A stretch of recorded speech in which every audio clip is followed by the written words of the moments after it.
If you have ADHD and you have ever wondered, why can't I focus like everyone else? This video is for you. Because I get it. The noise, the pressure, the constant shifting between tasks, it can feel impossible to get anything done.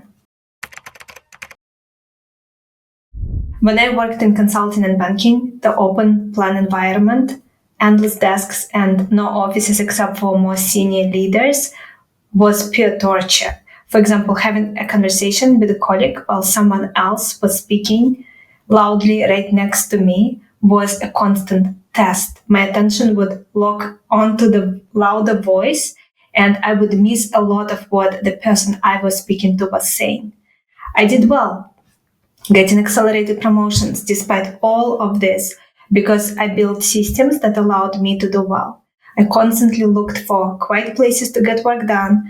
I found the best noise blocking headphones you can buy, the kind that allow you to block noise completely. And when possible, I would position my chair so I was facing the wall, even if it was just a cubicle wall, and that would help me focus better. The only issue is that if someone tried to talk to me, I would get startled. I also utilized the following: unbooked boardrooms, deserted corners of the office building. I would just find some places where no one was sitting, and I would sit there, coming at 6 a.m., staying long after everyone else had left, doing a lot of the work on weekends and at nights from home. Most people don't see what it takes to get through a day when your brain is not wired like that of most people. And in consulting, we value structured thinking. We often expect linear thinking. And I've built a career in a profession where clarity, speed, polish are the currency, and there's tension in that. I process differently, I work differently. It doesn't mean I am unfocused or difficult. Sometimes I need more time, but I get a better answer than most people. I also test more paths than most people before committing to something, and I need quiet to think. And over the years, I became better at being able to perform above average while having a brain that works differently from most people. And here's what helps me: music that helps me stay focused. I also get up to 10 times more done if I work at night. So between 9 p.m. and 5 a.m., kind of a magical time. And this is not possible or healthy on an ongoing basis, of course, but when needed, the option is there. My mind switches on as soon as the sun sets for some reason, and that is very common for symptoms of ADHD. So while many people rest in the evening, I work until it is time to sleep.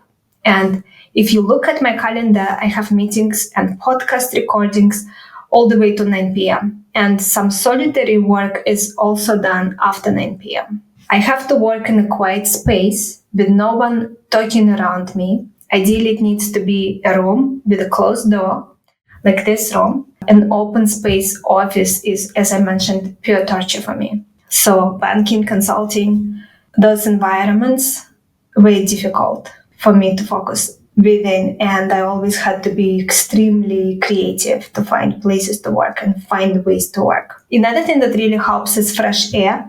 So my windows are often open, even during the depths of winter or in the peak of summer. So today, for example, it was incredibly windy outside, but I had the balcony open and window open.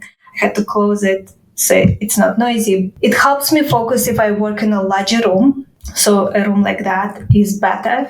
If I can have a room with a higher ceiling, that's even better. I get good work done in a quiet space outside.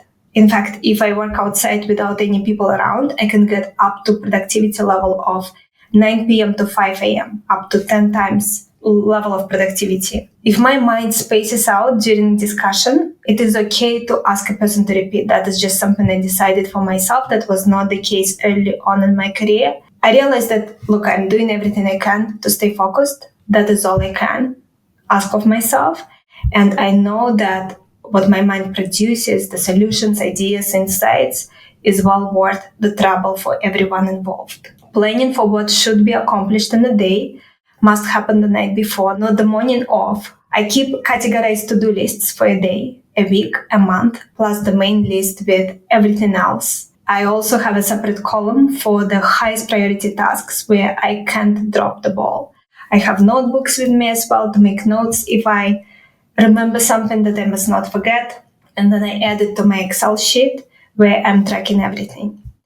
I have people on my team who are highly organized and keep the trains moving on time. And my main business partner, Michael, is the most organized person I have ever met.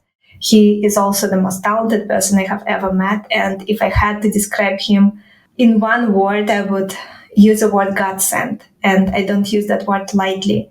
And just coming back to a team, I would say that working with team members who are not organized is also a pure torture, because I already myself struggle significantly. So for me to hire someone and have someone on my team who is not organized means there's even more pressure on me to keep track not only of my tasks, but their tasks. And then it becomes even more challenging.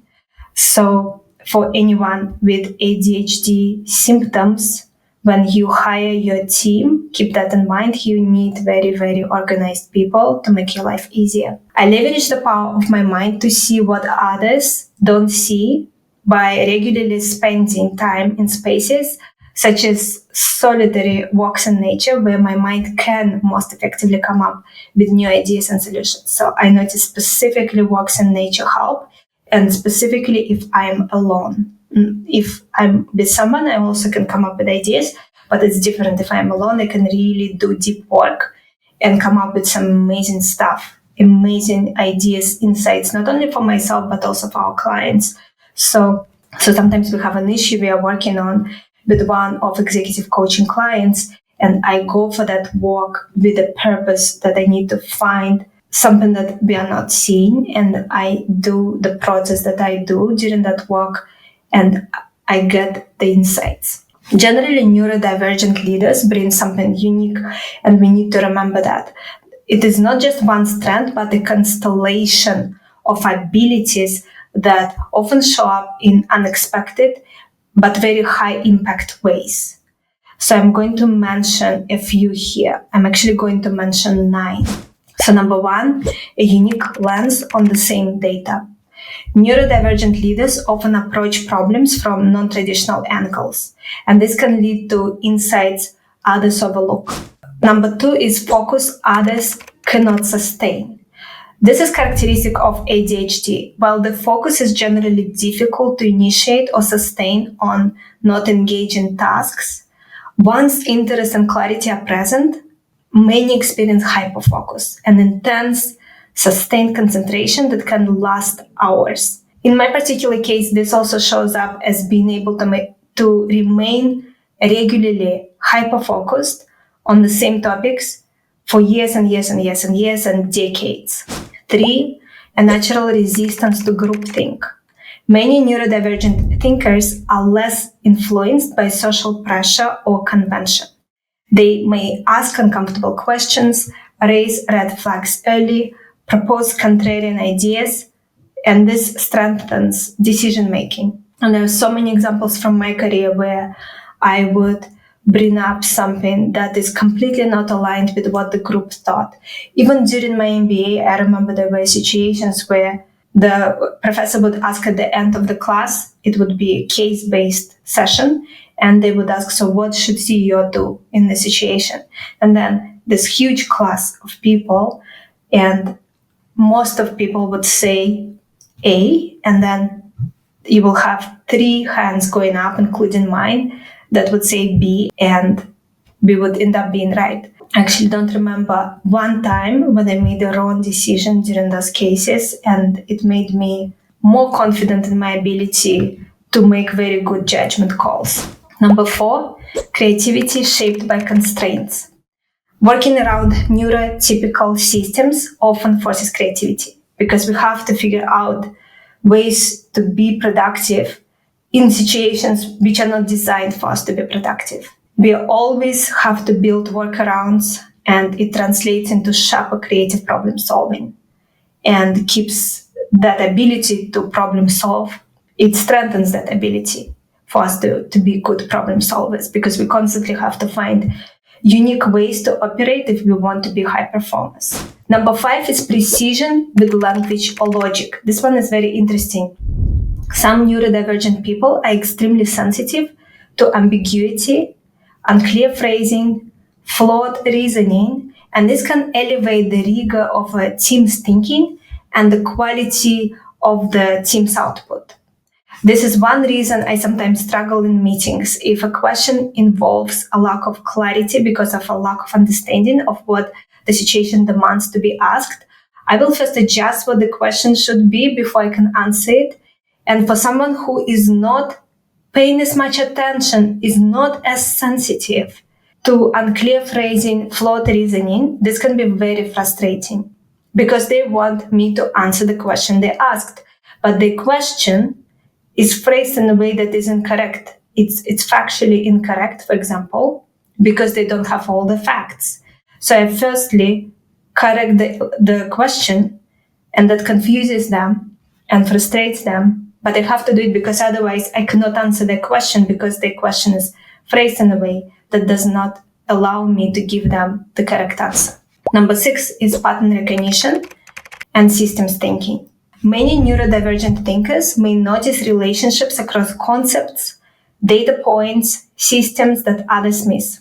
In consulting, this ability to see the whole chessboard is, of course, a significant advantage, and just generally in life, it is a significant advantage. Number 7 is unusual memory strengths.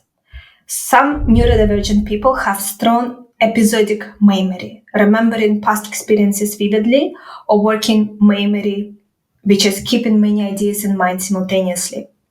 And this helps in synthesis, client conversations, complex analysis. For example, when I was editing courses with Kevin Coyne, who is a former McKinsey senior partner and worldwide co-head of strategy practice for McKinsey, I pulled insights from all takes, not just from one selected take of a particular episode, and I stitched them together into one episode to ensure all members would not miss out on additional insights and examples. And that means keeping in mind about 3-4 takes for each module, and each module has multiple episodes, and there are 10-12 modules in just one program, usually 12. And I was editing multiple programs. That is a lot, and most people would not bother to do it, and many people will not be able to keep so much information in their mind and be able to pull from multiple takes, pull it all together, and then break it into multiple episodes as well. Number 8, a deep sense of fairness or principles.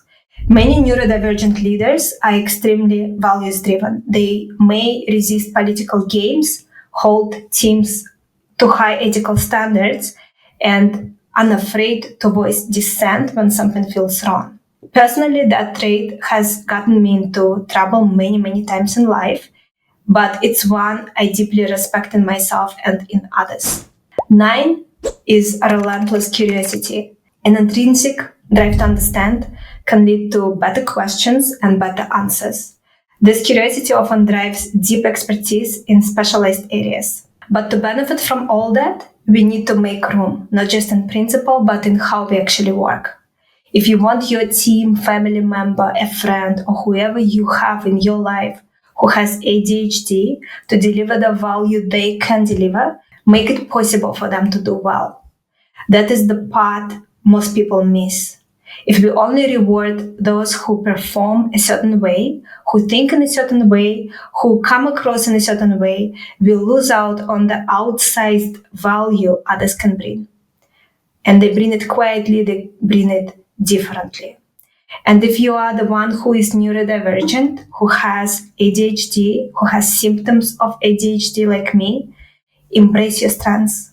In my experience, they far outweigh the weaknesses if you are willing to put in the work, and what you can produce is well worth the trouble. What you can create is something the world really needs right now, and only you can deliver it. Only you can deliver that unique work. No one else can.